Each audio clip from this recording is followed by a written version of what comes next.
बिस्मिल्लाहिर्रहमानिर्रहीम। साडे चैनल माना मिनी किचन प्लीज लाइक ते सब्सक्राइब कर दो, नाल घंटी दे बटन दबा दे। अज मैं बनावांगी फालसे दा जूस। फालसे दा जूस बनाना बहुत ही आसान है। बिस्मिल्लाहिर्रहमानिर्रहीम। हुण मैं फालसा जग च पावांगी।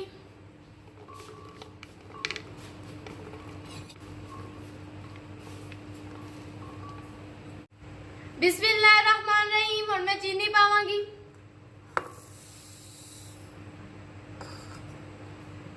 बिस्मिल्लाहिर्रहमानिर्रहीम। हुण मैं नींबू दा रस पावांगी। बिस्मिल्लाहिर्रहमानिर्रहीम। हुण मैं नमक दी एक चुटकी पावांगी।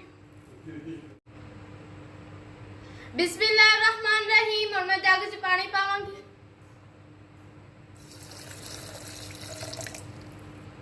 फालसे दा जूस गर्मियां दा अनमोल तोहफा है। बिस्मिल्लाहिर्रहमानिर्रहीम। हुण मैं जूसर मशीन चलावांगी।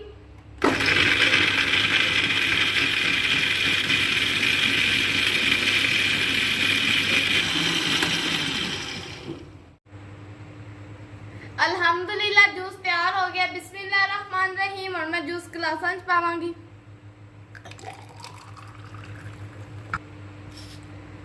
साडे चैनल माना मिनी किचन प्लीज लाइक ते सब्सक्राइब कर दो, नाल घंटी दा बटन दबा दो।